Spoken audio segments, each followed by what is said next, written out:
All right, friends, welcome back to History with Tim Reacts. Again, I've been sick on and off. Sorry, last week I put nothing up. Usually I try at least to get one video up. Season changes where I live are pretty brutal, so I've been kind of on and off sick. But I'm getting back there. So, this week hopefully I will have another podcast up along with our regular scheduled content. But last week, something big dropped. A second trailer for the Napoleon series. Now, it's no lie, especially since I started the Marshals and Napoleon series because of this movie. I'm very excited to watch this with you all. I've already watched it, so I know kind of what's going on, but I want to watch it with all of you as well. So before we get into that, thank you all for joining me. For those of you that are new to the channel, my name's Tim. This is our history channel. We sit here, we react to Sabaton videos, other music as well. We play video games, and we do some original content as well, just discussing history. It's a fun little place for us all to sit and enjoy history. I definitely ask you to please like, share, and comment. I try to comment the best I can. Like I said, I've been sick. I hopefully will be getting better. Thank you so much, everyone who stuck by me through all this. Again, I'm just trying to get back to myself. Thank you again, and let's get into it. All right, friends. So, like I said, this is the second trailer for this movie. Now, again, this movie will be coming out November 22nd. Oops, sorry. So this movie will be coming out November 22nd. Now, from what I've understood about this movie, this is actually Ridley Scott trying to expand on something that the director Stanley Kubrick started. Stanley Kubrick, when he was alive, wanted to actually make a movie about Napoleon very similar to this. From his early age all the way to his fall from power. Now, the movie's supposed to be 2.5 hours long, a little under 2.5 hours long. I don't know how they're going to do Napoleon's entire career in 2.5 hours, but there will be a 4-hour version, director's cut, released onto Apple Plus, which I will be subscribing to just to watch this. But before we even get into that, let's take a look at what we're seeing here. So we see Joaquin Phoenix as Napoleon. Now, what I really like about this is the fact that you see him in the green. Now, when we think of Napoleon, we often imagine him in the blue tunic. The blue with the white and his two medals here. Napoleon actually liked wearing the green uniform more. It was a chasseur uniform. That was his campaign uniform. The blue uniform is more for court and regular things, because for one, it was easy to get dirty. The green uniform, the chasseur uniform, he commonly wore on campaign. So I like that very much, especially showing him wearing the overcoat that the French army issued in the late stages of the French Revolution. Napoleon, as you see, he's even wearing in his hat, in his tricorn hat, the cockade of the Revolution. Napoleon liked to believe he was the embodiment of the Revolution. So he often would do symbolic gestures like this. Like he wore the cockade in his hat, even though under him in 1804, the revolution formally ended. Or wearing the jacket of a regular infantryman. You would see him among his marshals. His own marshals are wearing these blue tunics with the gold trim and, looking impressive. But he would just simply wear that. It was all part of his political game because, behind him you see the Old Guard. That's the Grenadiers of the Old Guard. Those are the most elite of the French army. They're wearing very similar, not similar in color, but very similar uniform. They're wearing overcoats with in the Civil War we would call it leathers, but, you'd call it like ammo pouches and things over them. So Napoleon gave off the persona of a soldier. Everyone liked him for who he was. They called him the Little Corporal. So already I'm very happy with how this looks.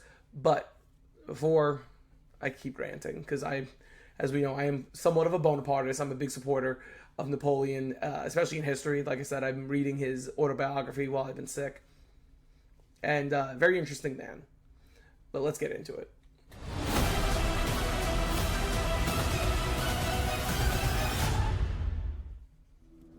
General, we are discovered.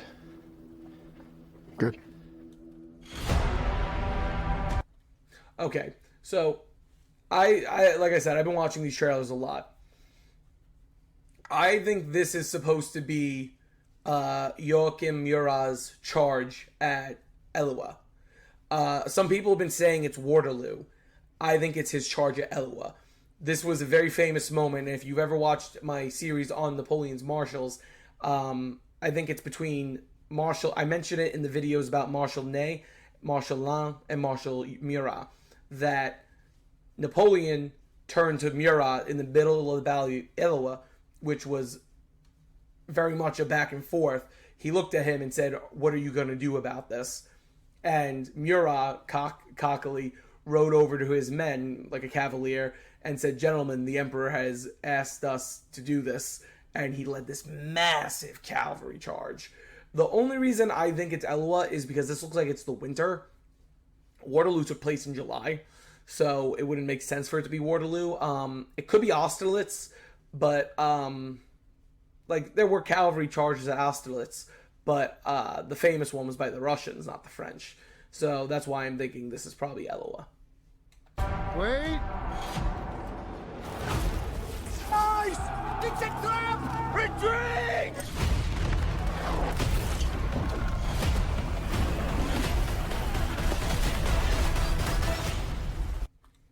All right, so this is a interesting fact. That is actually a Russian cuirassier.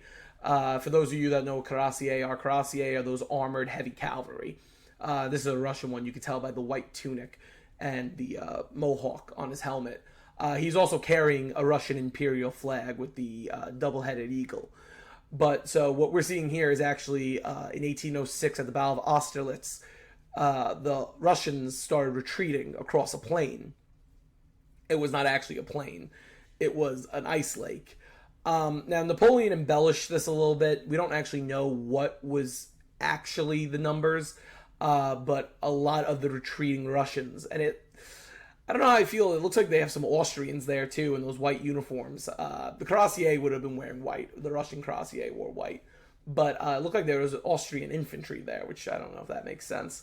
But he did that. He opened fire with artillery on the ice lake, and many of the poor Russian soldiers that were on the ice lake got trapped in it. I'm not built like other men. Sorry. Generals gathered in their masses. Move along now! Those in power only see me as a brute. Okay, so now this is an interesting thing. I'm sorry I keep stopping this, but, there's so much to unpack in this trailer. This is a much more detailed trailer than the last one. Now, I don't think these clips actually correspond with each other, unless this is Napoleon, supposed to be Napoleon right here. Napoleon was sent to Toulon, because that's what this is. This is supposed to be Toulon, because this is the British occupying it. Napoleon was sent to Toulon as an artillery officer. So there would have been no reason for him to be riding around on horseback in civilian clothes. Napoleon had been in the military since he was a child as well. So that's why I find it interesting that they are showing him like this. This might just be, film liberties or whatever. Napoleon, at a very young age, was sent to France by his father. The Bonapartes, as they were called in Corsica, were actually minor Corsican nobility. And this gained Napoleon acceptance to a French military academy. So this is clearly supposed to be Toulon, though, because these are obviously late 18th century British soldiers that would have been entrenched there. And you could actually, in the background, if you look to the left, see the Anglo-French fleet.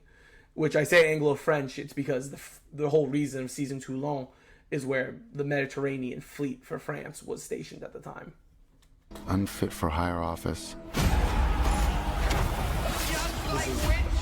That's the storming of Toulon. That was Napoleon's brainchild. I believe his name was Drucos, the officer, or Duvaux, or something like that. The French general who was in charge of Toulon. He said that I will have to promote you, or you shall promote yourself, to Napoleon. This is where Napoleon's true rise to power really did begin. But I follow in the footsteps of Alexander the Great and Caesar. Evil minds that plot destruction. If you look down. So I'm not exactly sure if Napoleon. There are pictures, paintings of Napoleon with mummies. I don't believe it's probably a pharaoh or anything. By the time the French army arrived in Egypt and Syria, most of the pharaohs had been stolen to history along with their riches. So I'm not sure who that's supposed to be, but there is a famous painting of Napoleon stepping on an animal box and looking at a mummy while he was in Egypt. Now, this is going to be an interesting part. From what I've understood, Vanessa Kirby, who was playing Josephine de Beauharnais, this is going to do a lot with their relationship, because Napoleon, honestly, without Josephine, would not be in the position he was. If you watched my video before about it, when I talked about Josephine, Josephine's husband used to be her former husband was a member of the French aristocracy, the Duc de Beauharnais. He was guillotined during the French Revolution, and she was also almost guillotined, but last minute a reprieve came and she wasn't executed. That's why you see her hair is all like mangled like that. But her social connections is truly what helped Napoleon rise to power. For example, her connections to Paul Barras, who was the head of the Directoire, the government that succeeded Robespierre's Committee of Public Safety. So this movie is apparently going to dive really deep into their relationship. Now, Josephine and Napoleon, I do believe, truly did love each other, but I think it kind of was like Napoleon loved her this much, she was okay with him, but as time progressed, it switched. But also, one of his last words were Josephine. I have to look them up, but he had a few last words, and one of them, I believe, was Josephine. But for those of you, they did have a very sexual relationship, so that's what this scene's gonna be. You'll see a surprise. Once you see it, you will always want it. Sorcerer of death construction.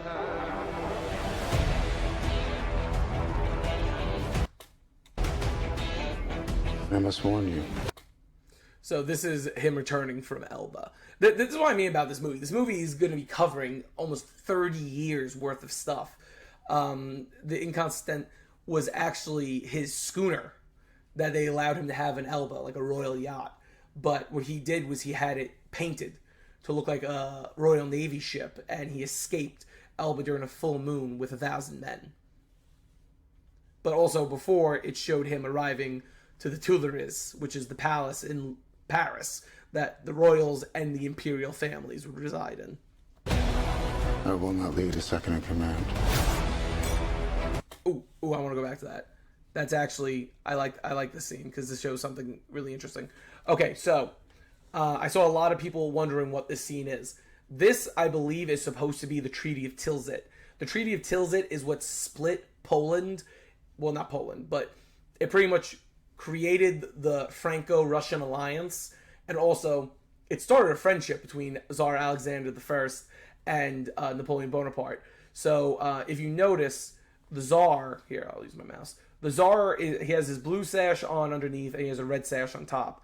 And if you look at Napoleon, he has a blue sash here and a red sash underneath. The reason that's significant is because Napoleon, the point of the red sash was common blood. That meant he was of the people. That's why Caesar really liked using red. Because if you remember in Rome, the color of nobility was actually purple. But Caesar liked using red because it was a common color. But light blue was the symbol of divinity. That was God chose me to rule. So, people like Tsar Alexander, King Friedrich Wilhelm of Prussia, Emperor Francis of England, even, people like Bernadotte of Sweden, who was one of Napoleon's marshals, or even King George III or the Prince Regent, all wore these light blue sashes. So by Napoleon doing that, that was him signaling to not only Russia, but the rest of the world, oh, we can be friends. Also, the lifeguard looked pretty good. The Russian lifeguard, that's these guys back here. They look pretty good. But the Imperial Guard looked good too. This guy his hat looks a little too big on him. But semantics. I will win by fire. I am destined. Okay, and this has been confirmed that this is supposed to be Marie Antoinette. Napoleon was not there when Marie Antoinette was executed. I believe he was actually, he might have been on his way to Toulon at that time. But obviously the movie needs to give some context to what's going on. Marie Antoinette was actually shockingly killed significantly after her husband. I say significantly, but as far as the Reign of Terror goes, the Reign of Terror was only a few months. But, like, it started with the execution of Louis the 16th, and Marie Antoinette was executed about, I believe, like 3 or 4 months later. Under horrendous charges, by the way. Things it was absolutely proven she did not do. Yes.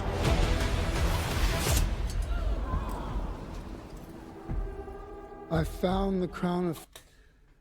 So this is interesting. I'm actually going to talk about this. I was watching Chris from Vlog Through History's VTH's review of this as well. This gentleman, first of all, I believe is supposed to be Jean Lannes, and I feel like this is supposed to be Davout. I don't know why, because really none of Napoleon's marshals had facial hair, but I have a feeling that's supposed to be Davout. These are obviously all marshals, but this is showing him crowning himself Emperor of France. I'll explain more into it, but it didn't exactly happen like this. But also, for those who want to know, let me see if I can find it slowly. This is supposed to be the Count de Cunecourt. Cunecourt was one of Napoleon's top advisors, as well as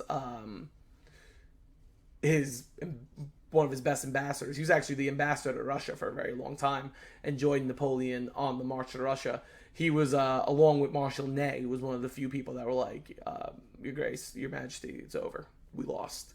I don't know why he's being played, I forgot his name, Peter Toombs or something like that. He's from The Crown as well, as like Vanessa Kirby. He actually plays Peter Townsend in The Crown. Cunecourt had red hair. I don't know why they opted for him to be white hair, but it's what it is. I'm not going to be... Again, this is the historian in me coming out. But this is obviously supposed to take place in the Notre Dame de Paris in Paris. That's where Napoleon had his coronation. Another quick little thing is I believe I saw his mother supposed to be here. Napoleon's mother actually was not at his coronation because she hated Josephine, so she refused to actually see her coronated empress. And the Pope, this might be the Pope right here. There's a little head here. If not, he's behind Napoleon. I found the crown of France in the gutter and placed it atop my own head. Let me see if I could point out who some of these people are supposed to be. So obviously this is Josephine, Cunecourt. This, I'm pretty sure it's supposed to be Talleyrand, especially because I see the cane right here. So I think that's supposed to be Talleyrand, Maurice de Perregond de Talleyrand. He was the chief ambassador of the Directoire as well as Napoleon for a period. He only got removed from power after he almost was involved in a coup to put Murat as Emperor of France. I believe the Pope is back here too. But Cunecourt and Talleyrand actually had a very good relationship. A lot of people think the two of them were working together. But Cunecourt is believed had a very strong friendship and relationship with Napoleon. Head.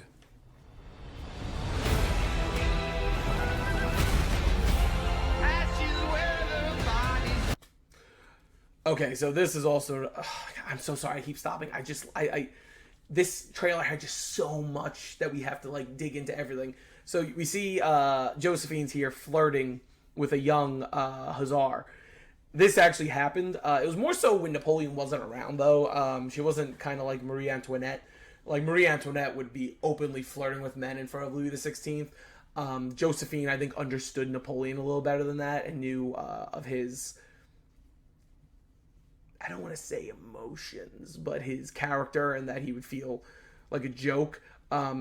This actually almost led to him divorcing her the first time. Napoleon's brother, who I've obviously not been a fan of, if you watch any of our past videos, Joseph Bonaparte, was going to try to run that divorce. But Josephine and Napoleon reconciled with each other. You want to be great. You are nothing without me. Say it. I believe I speak for all of... So, like I said, Josephine and Napoleon had a very complicated relationship. Honestly, to say he became emperor because of her is not completely false. Like I said, a lot of the connections he made were because of her. There's a lot of confliction about... So by the time... What we're looking at right here is Napoleon's invasion of Russia when he took Moscow. What ended up actually happening... He wasn't actually married to Josephine anymore at that point. At this time, he was married to the Austrian Archduchess Marie Louisa. And he had actually already had his first son, Napoleon II, at this time. But Josephine actually told him not to invade Russia. She said it was a terrible idea, and she had bad dreams about it. Some people used to say she was a witch because she would have these, like, prophetic dreams about things that were going to happen to Napoleon. The Duc d'Aiguillon, who I'm actually going to do a video on because it's a fascinating story. The Duc d'Aiguillon was a cousin of Louis XVI, who was living, I believe, in Holland at the time. And what happened was he had actually, he was a supporter of the royalist restoration of the Bourbons to France. And he was kind of a young and dashing man. So even though it was Louis's brother, Louis XVIII, who was really the one pulling the strings of the royalists, Napoleon decided he would execute the Duc d'Aiguillon because he was more of a youthful looking figure and it would push people down. Josephine actually had a vision that it would be as if he was Pontius Pilate executing Jesus. Like, people wouldn't agree with what he did, but Napoleon would continue with the execution and kill the Duc d'Aiguillon.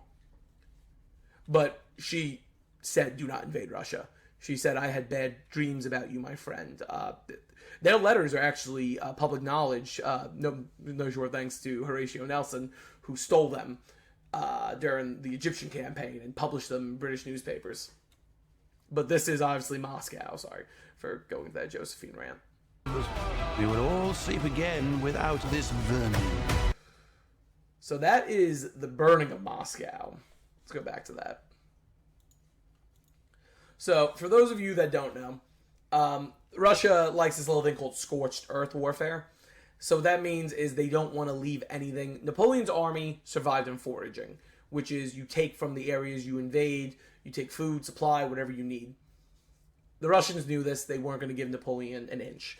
Napoleon's plan was to barracks up in Moscow, wait out the winter, and then march to St. Petersburg. You can't really do that if there's no city. So what the Russians did was they left Moscow open for Napoleon to take, and in the middle of the night they burned the city down. It's infamous. Russian civilians thought it was the French who did it, but it was actually the Russians. Napoleon was actually coming to enact reforms. Well, I'm making him sound like a guy. He invaded Russia, and he wanted to put a French puppet government in charge of Russia. But a lot of the civilians thought it was the French that did it, but it was actually the Russians. It's actually another crazy fact about this. The same year the British burned Washington, D.C. to the ground. So, it's an interesting fact. I believe this is supposed to be Kurokur again. Because by this time, Jean Lannes, I believe, was dead.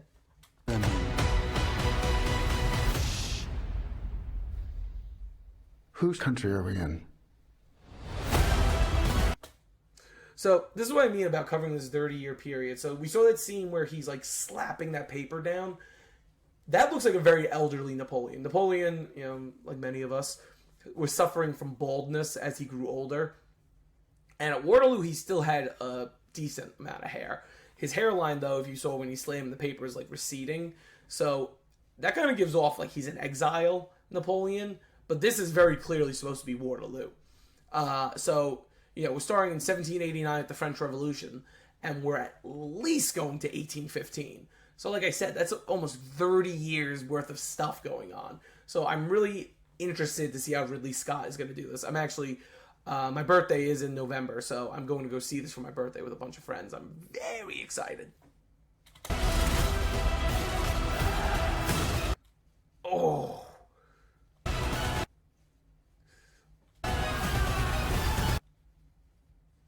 Oh, that's amazing. So I don't believe the British would have had their encampment set up like that.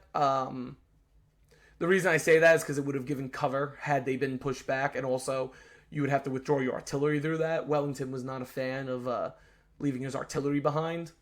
So but again, I'm not going to throw too much shade. Obviously, they're going to take some liberties. Also, they have these weird little trench things.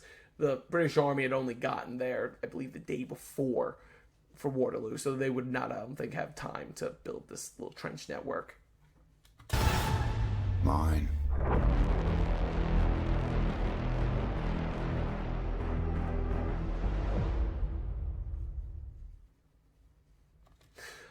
Yeah, so that's Napoleon Part 2.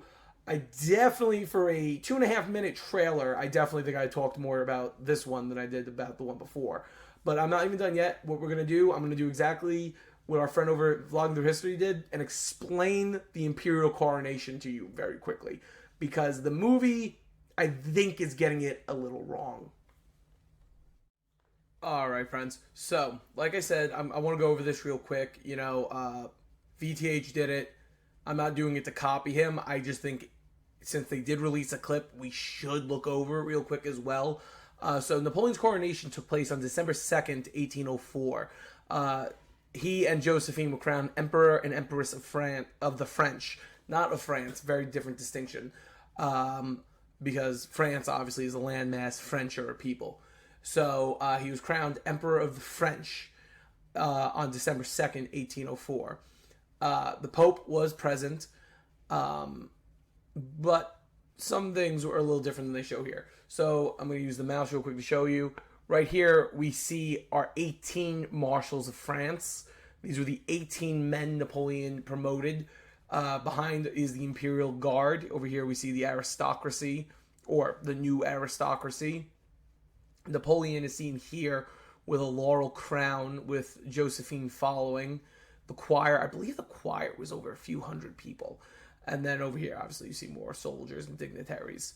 So let's begin watching this.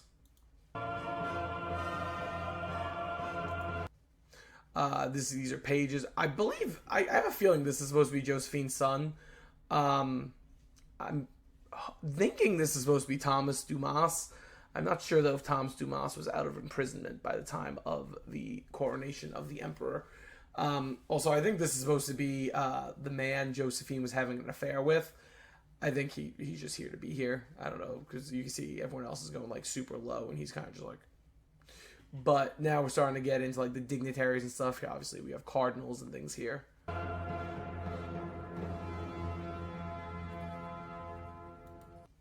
So I believe this is Pope Pius the... give me one moment. I know Pope Pius the 9th.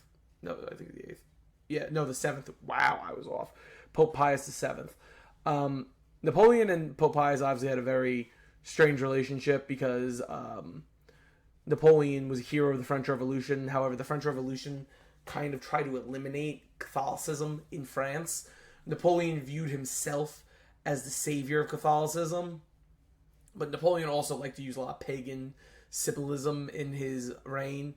Like the Beatles, if you look at his imperial robes or even like the imperial furniture here and here, you see those beetles. Those were a sign of royalty in Egypt, not in France. But like I said, this is probably supposed to be Maurice Péregrine de Talleyrand. Over here, we see a few marshals. Obviously, here is Josephine. There's Pius the 8th, the 7th. I keep saying the 8th. I don't know why I keep saying the 8th. Ladies in waiting to the Empress, who Napoleon actually was having affairs with. He had some illegitimate children with them. And right up here is what I was talking about before. This woman right here is supposed to be Lucrèce Bonaparte, who was Napoleon's mother. Like I said, she wasn't actually at the coronation. She refused to see Josephine celebrated, so she was not actually present.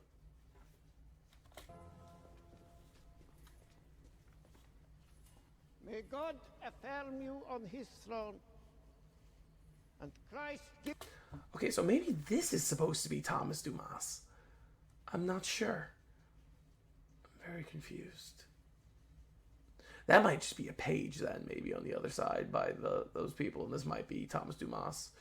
Thomas Dumas was not a fan of Napoleon because Napoleon refused to pay his ransom. So it kind of makes sense why he would look so furious staring at Napoleon. That's interesting. Give you to rule with him in his eternal kingdom. Yeah, so I'm pretty sure this is Talleyrand because in the previous trailer, this is the same actor who's seen saying you should become king. So I'm pretty sure this is Talleyrand right here. It would, like I said, also he's hiding a cane right here. Talleyrand was clubfoot, so it makes sense that he would wear a cane. Talleyrand was actually kind of like the French version of Otto von Bismarck. Talleyrand did everything. Talleyrand was a bishop, he was an ambassador, he was a chief minister. He represented the Bourbons at the Congress of Vienna. He had his hands in everything. Obviously, he was the chief ambassador to Napoleon and the minister of state for Napoleon. So it's interesting. Obviously, this is Count de Cunecourt, as I said earlier. And over here, obviously, just more nobility and such.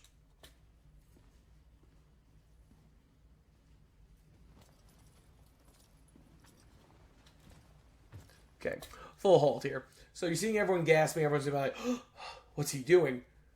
This was planned. Napoleon, a coronation doesn't just happen.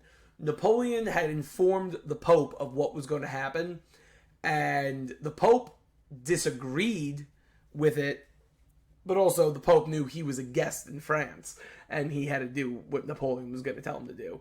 This was not, no one was actually shocked by this. Napoleon had made it clear that he was going to crown himself. It was never up to debate what was going to happen. He was always going to crown himself.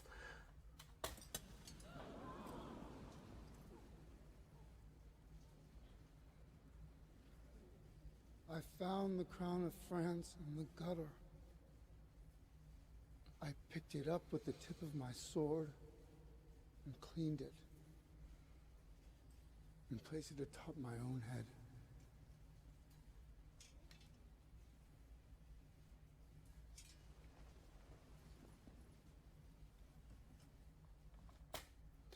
Yeah, so this is a symbol of the Order of Legion d'Honneur.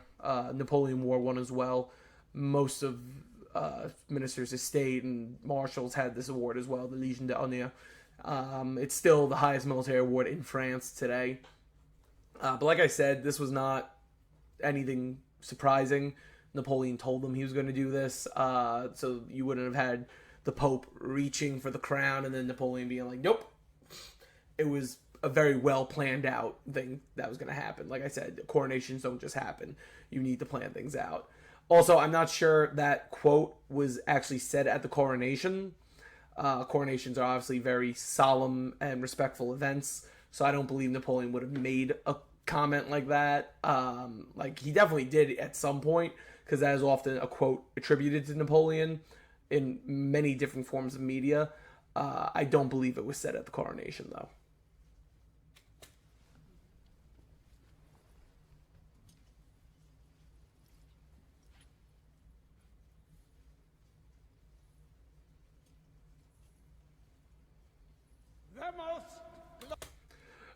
So this is actually the artist Jacques Louis David painting. He's painting a mock sketch of the coronation of Napoleon. This is a famous painting that it depicts the coronation of Napoleon when he places the crown on Josephine's head and not his own. I like the fact that you have the Imperial Guard right behind them. Cool fact, actually, if you look closely at the Imperial Guardsmen, they have gold earrings. Now, you might think, oh, well, that's kind of weird. Why would they have gold earrings? It was actually in order for when they died, their families would be able to use the earrings to pay for their funerals. It was actually a Navy custom. That's why a lot of Navy and pirates would have earrings and things. It's pretty much so they had it. If they died, it could be taken off them and given to family members or things like that. For the Imperial Guard, it was mainly to keep... to have it for their families when they passed away, that they could pay for the funerals. So another interesting thing, this gentleman here is obviously an officer, probably a sergeant, I would assume, because you'll notice his epaulets are different than the other guardsmen's. Glorious, the most august Napoleon, Emperor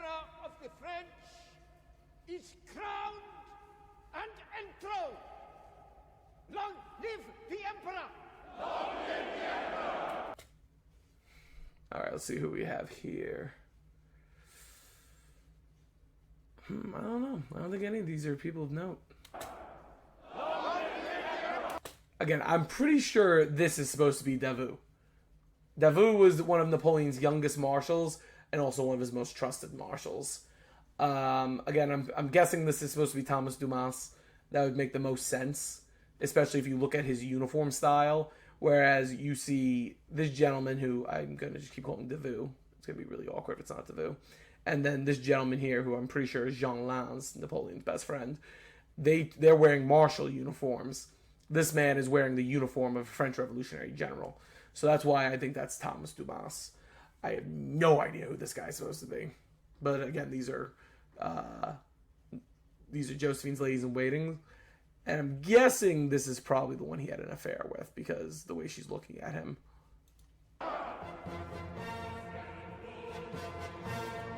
Again, this is the man that Josephine was having her affair with. So that's why he looks like all angry and everything.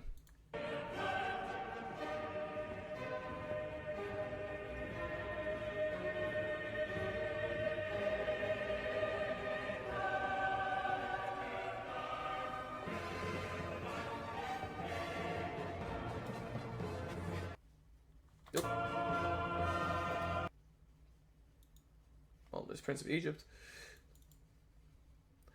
Alrighty, and that's a little play-by-play by the coronation. Like I said, it took place in Notre Dame de Paris on December 2nd, 1802. Not Waterloo, wow. Austerlitz would happen 2 years later. Between Austerlitz and the coronation is actually when two big events happen.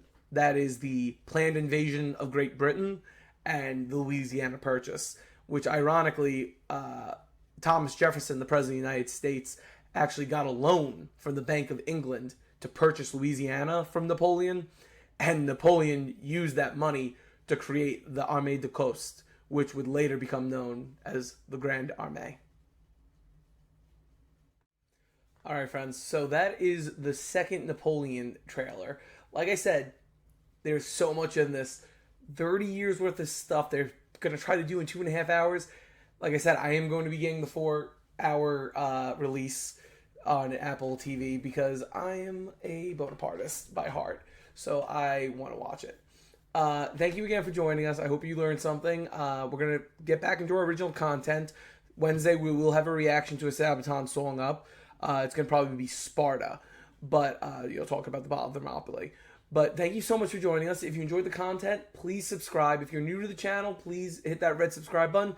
Or if you enjoy coming to the channel and continuing to watch it, it'll just show up in your feed if you subscribe. So thank you again. Please like, share, comment, and definitely start a dialogue with me. Again, I'll try. I'm going to try to start responding again. I'm getting over the sickness. I'm finally starting to feel a little better. Thank you again, and we will see you in the next one.